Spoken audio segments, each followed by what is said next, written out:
Rain hammered the windows of Mel's 24-hour diner, the kind of wild, slanting rain that made the streets outside look abandoned.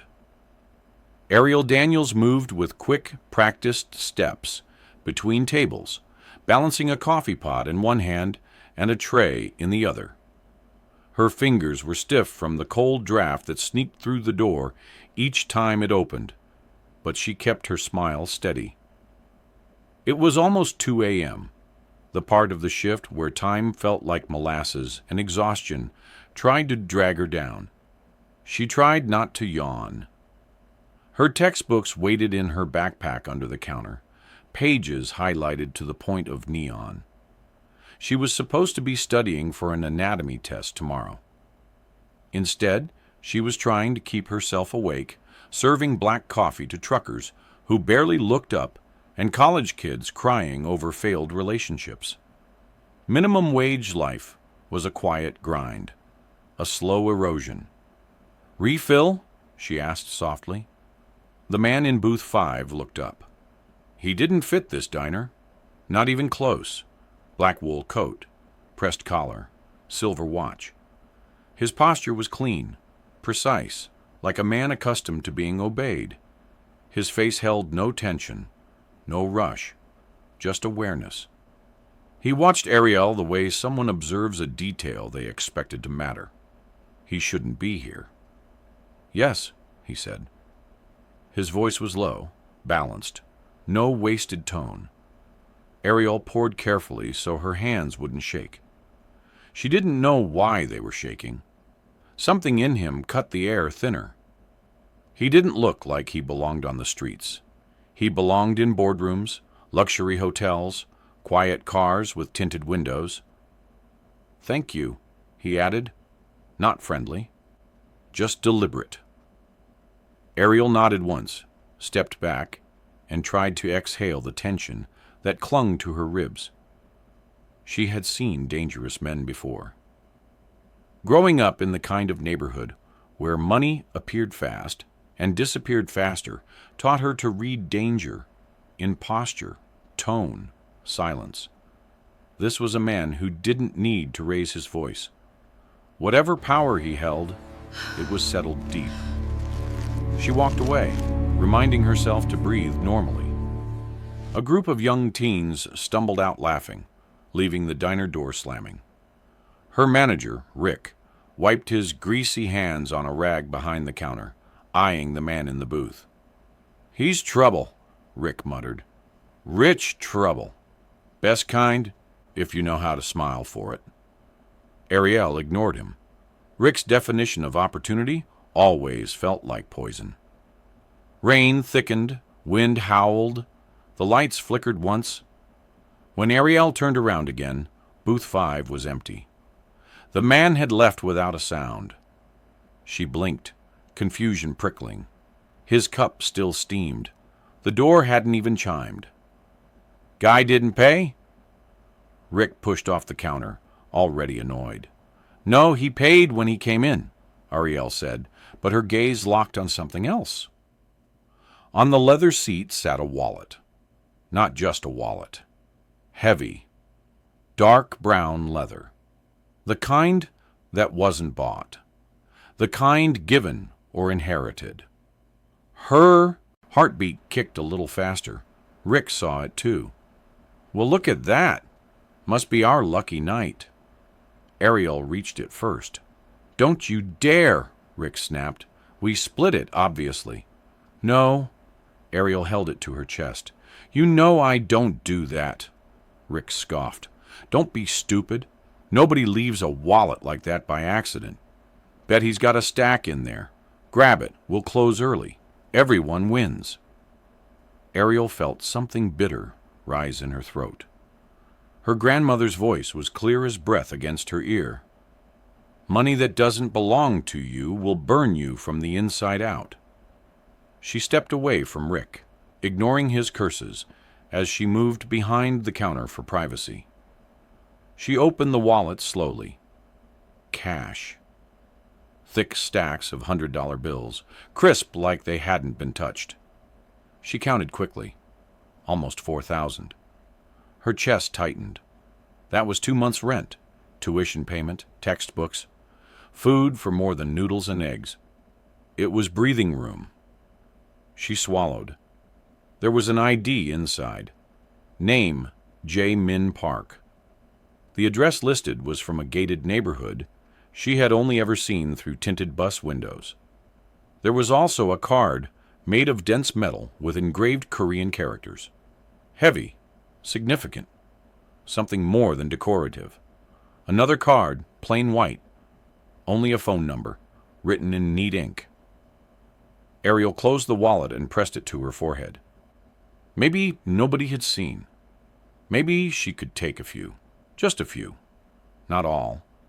She imagined sleeping without worrying about overdue bills. She imagined studying instead of scrubbing counters. She imagined rest. Her grandmother. Always her grandmother. She put the bills back exactly the way she found them. She looked at the plain white card again. She dialed. The line connected instantly. No ringing. "Speak," a man's voice said. Not loud, just final. I'm calling because I think someone left their wallet at Mel's diner," Ariel said. Silence. Not confusion. Evaluation. "Describe it," the voice instructed. She did. Calmly. Accurately. Another slight pause. Then the voice changed. Same phone. Different man. "You are holding my wallet," he said. Her breath tripped. It was him. "Yes," she whispered. "You will keep it in your sight. A driver will arrive in 12 minutes. You will hand it only to him." His tone was even. Controlled. "Did you open it?" A statement. Not a question. Ariel's throat dried. If she told the truth, he would know she saw the money. If she lied, she chose. "No, I didn't open it." The silence that followed was not disbelief. It was something heavier. "We will determine that," he said. The call ended. Ariel stared at the phone screen. No goodbye. No reassurance. Just evaluation. Rick noticed her expression. "What did he say?" "Nothing that concerns you." The rain outside swallowed the road. Headlights. Appeared, slow and precise, a black SUV pulling up without hurry. The door opened. A tall man in black, face unreadable, stepped in. No words, no nod, just presence. Ariel held out the wallet. He took it, checked its edges, but didn't open it. He placed something on the counter. Then he walked back out. Ariel stared at the envelope left behind. Rick lunged for it. Ariel caught it first. Inside was money, more than before. And a note. She read it, hands trembling. "Your integrity is noted. Your silence is expected. Your actions will be remembered." Ariel's heart dropped like stone. This was not a reward. It was the beginning. Ariel folded the note slowly, as if any sudden movement might trigger something she could not take back. She slipped the envelope into her backpack, away from Rick's greedy eyes. He was still hovering, jaw clenched, pulse visible in his temple. "You're not seriously keeping that to yourself." His voice cracked with anger. "I saw it too. That's mine, as much as yours." Ariel turned to him, exhausted, spine straight though her knees wavered. "You didn't return anything." "I did." His mouth twisted, ugly. "Girl like you needs to learn not to get self-righteous, especially with money like that." She held his stare. She didn't shake. She didn't blink. Rick broke first, muttering curses and disappearing into the kitchen. The fryer hissed and popped over his frustration. Ariel took a breath that didn't quite reach her lungs. She finished her shift in silence. When she finally walked home, the night felt sharper. Every passing car made her glance over her shoulder. Every puddle, every shadow, every whisper of wind sounded deliberate. She forced herself to breathe evenly. Nothing had actually happened. No one had threatened her, yet she could feel eyes somewhere, just out of sight. When she reached her small studio apartment, she locked the door twice. She set the envelope on her tiny kitchen table and stared at it. Those bills gleamed like temptation and danger in the same breath. She pushed the envelope into a shoebox beneath her bed, out of sight for now. But she didn't sleep. Her mind spun. The voice on the phone. That man's calm power. The silence of the driver. The note that didn't read like gratitude. It read like surveillance. Who tests honesty this way? Why her? The next 2 weeks crawled forward with the uneasy tension of waiting for a second shoe to drop. Ariel went to classes. She worked shifts. She studied until her eyes watered. Life continued, but every detail felt observed. At the diner, strangers she had never seen before sat alone in booths, glancing at her too casually. On campus, a black sedan sometimes idled near the library entrance. No one approached, but no one needed to. The message had already been delivered. Ariel didn't speak about it, not to Rick, not to classmates, not even to herself. Silence felt like the only shield she had. And then on a Thursday night near 11 p.m., she sat alone in the university library. Finals were coming up. Anatomy diagrams sprawled across her table, highlighted notes stacked high. Her eyelids felt heavy, but her determination held stronger. Her pencil rolled across the table and fell to the floor. When she bent to pick it up, she froze. Black leather shoes stood inches from her own. She slowly looked up. Jae Min Park stood there, hands in his coat pockets, posture quiet, composed, absolutely certain of himself. The library around them faded into irrelevant background noise. The hum of fluorescent lights, the rustle of paper, the occasional cough from students. It all dissolved. His gaze held her. No threat, no warmth, just presence. "You returned my wallet," he said. Ariel swallowed. "Yes. You didn't take the money. I don't steal." A small, almost imperceptible nod. "You also lied," he added. Her breath stilled. He sat across from her, movements smooth, silent. No one else even seemed to notice him. Or maybe they chose not to. He placed his hands on the table, interlaced fingers resting calmly. People tell small lies when they are afraid. That is normal. What matters is what fear does to them next. Ariel didn't speak. "Most would have taken at least some of the money," he continued. "Not because they are evil, but because they believe they deserve a break. The world is harsh. Opportunity is rare. They bend morality to survive." His gaze sharpened just slightly. "You did not." Ariel felt her throat tighten. Not from fear, though fear existed, but from being seen too deeply. "I wasn't trying to prove anything," she said quietly. "I just didn't want to carry guilt every time I breathed." Another subtle nod. Approval? No. Recognition. "Do you know who I am, Ariel Daniels?" "No," she admitted. "Good," he said. "If you did, this conversation would be different." He leaned back in his chair. "The wallet was placed for you, not forgotten." Her stomach dropped.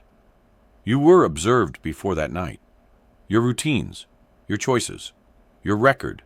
You were a candidate." "A candidate for what?" Ariel whispered. Jae Min didn't answer immediately. His silence was thoughtful, not evasive. "My work requires discretion and trust, and people who do not break under pressure." He studied her expression. "Your integrity is not naive. It is disciplined. That is far more rare than intelligence or skill." Ariel struggled to breathe normally. "You were testing me." "Yes." "And now you want something from me." "Yes." His honesty struck like cold water. It left no room to misunderstand. "I am prepared to finance your medical education in full," he said, as if reciting a simple transaction. "Tuition, housing, supplies, living expenses." Ariel blinked once, twice. Her vision flickered around the room. She felt dizzy. "In exchange," he continued, "you will provide confidential medical support when requested. Off the record. No documentation. You will not ask questions about the circumstances. You will treat who I tell you to treat." Ariel's pulse hammered. Her future flashed through her mind. Sterile hospitals, white coats, credentials earned through work and sacrifice. She had dreamed of it for so long her bones ached with wanting. "You will speak to no one about me," he finished. "About my work, about the arrangements. Not ever." Silence settled thick between them. "What if I say no?" Ariel asked. His gaze didn't shift. "Then nothing changes. You continue your life." His tone softened by a fraction. "You will survive, but you will always be tired." Her eyes stung. "What if I say yes?" "Then your future becomes something else entirely." Ariel's heart beat so hard she could feel it in her teeth. She wasn't choosing between good and evil. She was choosing between limitation and danger. Her grandmother would have called this temptation. Her hunger called it rescue. Ariel breathed in slowly. "I'll do it," she said. Jae Min nodded once. "Then we begin." He stood without sound, leaving no shadow of doubt or hesitation behind him. Ariel watched him walk away, her decision settling into her bones like ink.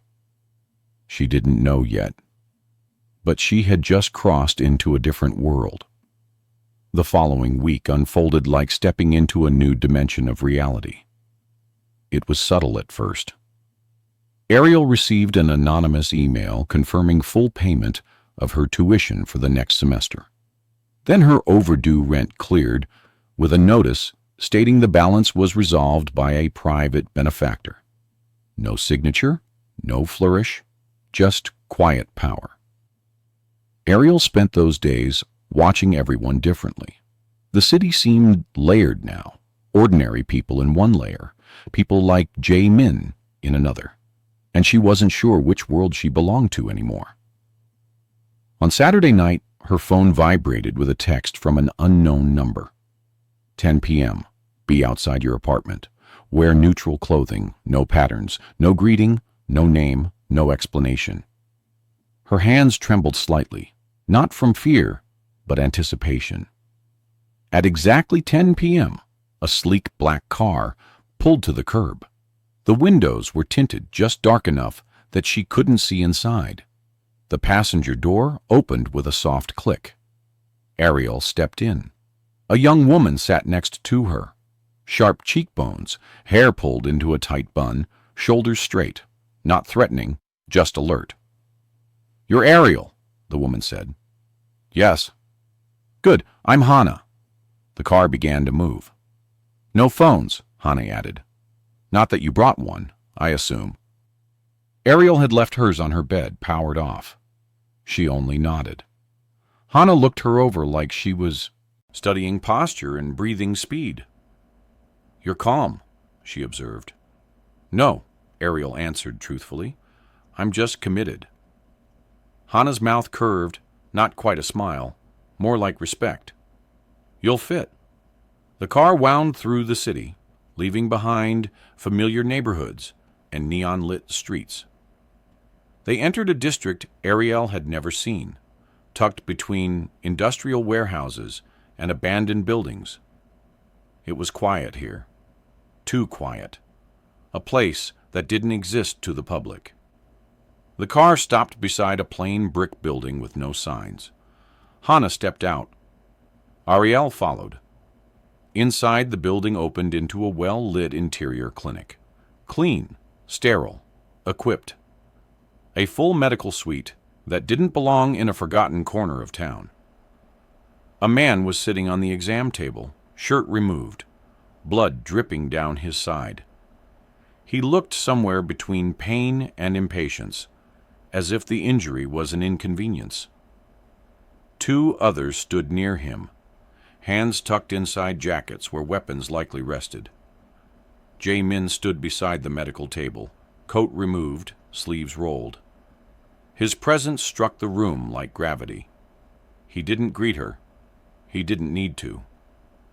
"Ariel," he said, "assess." She stepped forward before her fear could argue. Her hands moved with learned precision, checking the wound, identifying depth, noting bleeding pattern. The injured man stared at her with disbelief. "Boss, this girl is—" "She is the medic," Jae Min said, without raising his voice. The finality was absolute. Ariel swallowed. "Through and through gunshot wound," she said. "Entry is clean. No exit debris embedded. He's lucky. If I clean and close it properly, he'll heal without complication. But he needs antibiotics, and he needs to avoid strain."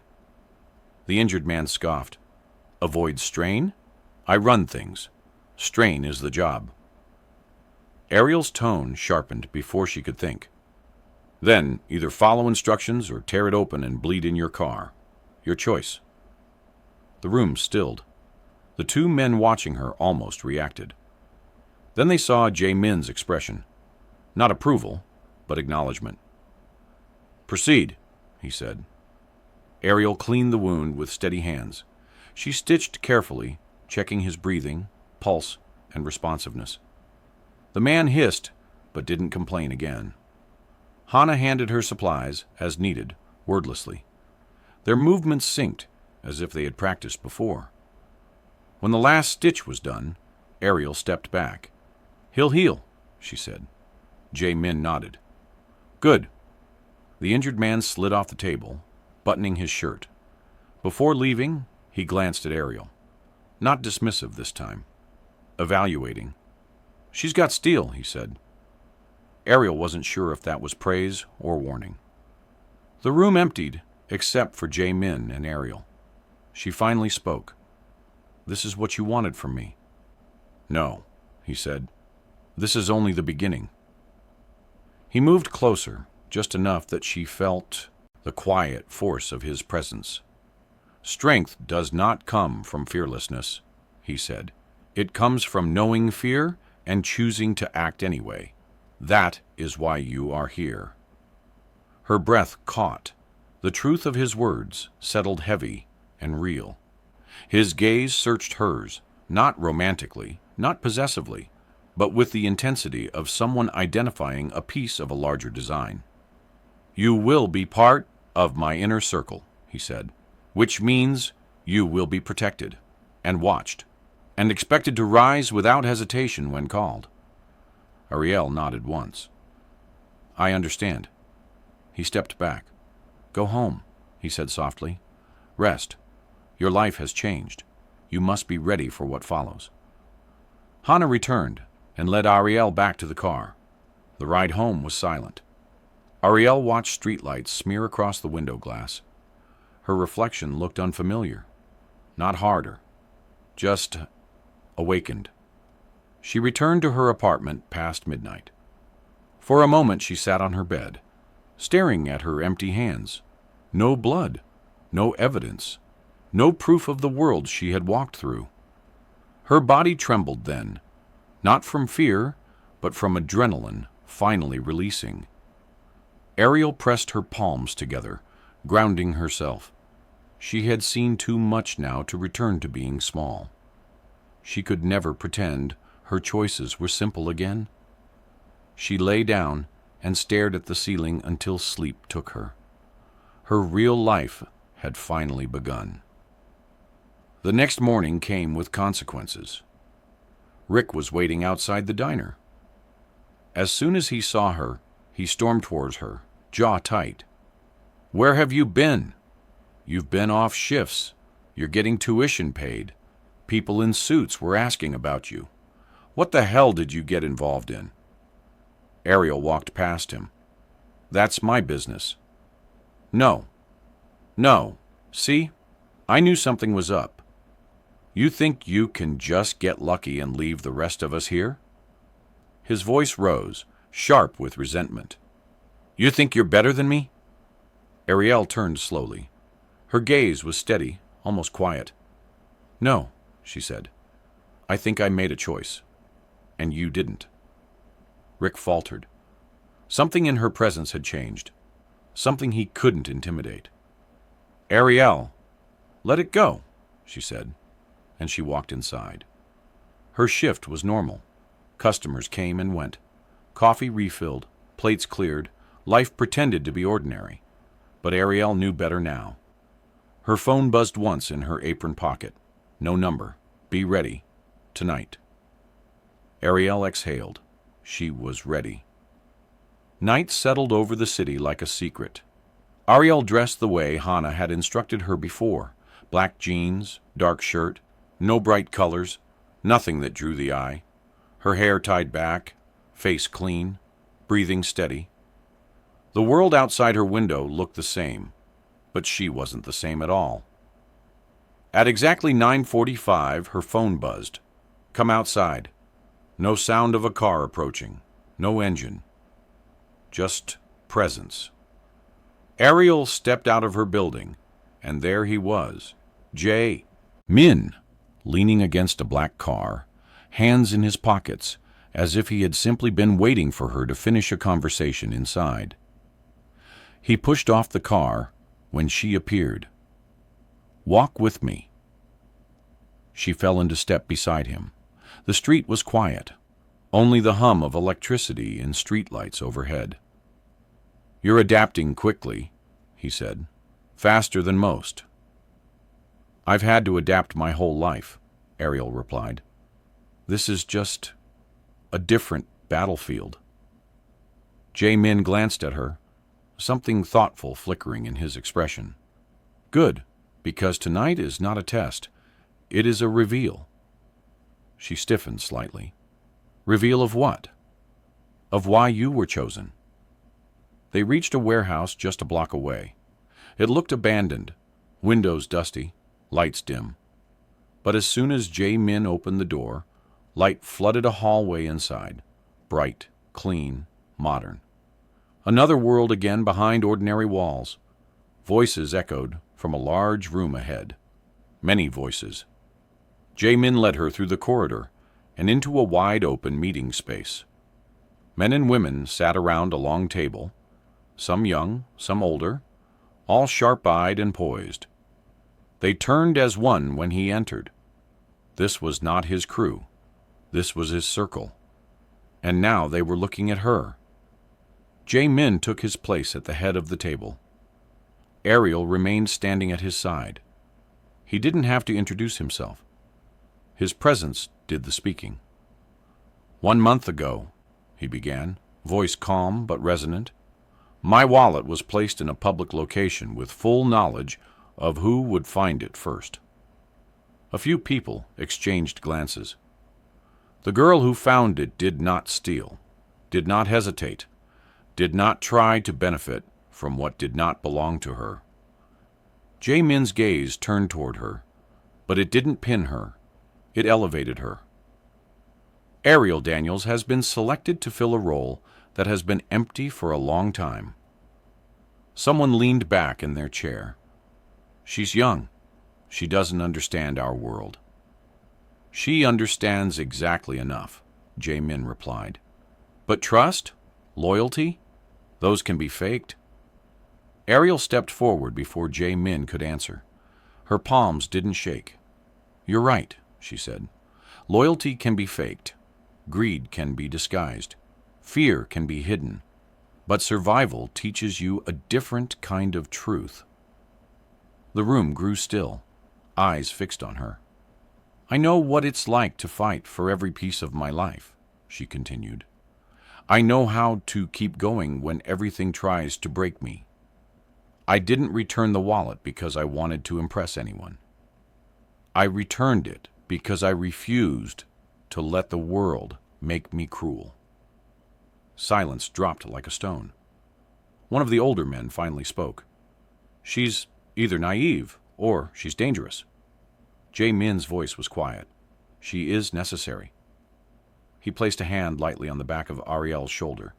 Not possessive, not claiming, simply acknowledging. I am preparing for expansion, he said. New territories, new alliances, new conflicts, and in this future, a medic bound by loyalty and integrity is not just useful. She is the difference between collapse and control. Another voice broke through. There is risk. Jae Min's gaze sharpened. There is always risk, but she has something none of you had when you came to me. And what's that? Someone challenged. Choice, Jae Min said. Ariel felt her heart shift in her chest. He was right. She was not here because she was trapped. She was here because she stepped forward. The meeting dissolved into discussion, objections, acceptance, negotiation. Not one person dared challenge Jae Min's final word. Eventually, people dispersed. The room emptied until only Ariel and Jae Min remained. He turned toward her fully. You did well, he said. Ariel exhaled slowly. It felt like standing on a cliff. That is where the strongest decisions are made, he replied. She studied him for a long moment. He was powerful, calculated, dangerous in ways she could barely understand. Yet he saw the world with a clarity few possessed. Why me? She asked softly. Truly. His answer was not dramatic. You were honest when no one was watching, he said, and that is the only time honesty matters. Her chest tightened. Something warm and heavy settled behind her ribs, not romance, but recognition. The world had always felt stacked against her, unfair, cruel, designed to crush people like her first. But now her life was shifting from survival to purpose. And purpose was something she had never been allowed to have. Jae Min took a step closer, close enough that she could feel his steadiness, his gravity, his certainty. I will expect much from you, Ariel Daniels. I know, she said, and you will be protected, he added quietly. Even from things you do not yet know, you need protection from. The weight of those words landed deep inside her. Not fear, not ownership, alliance.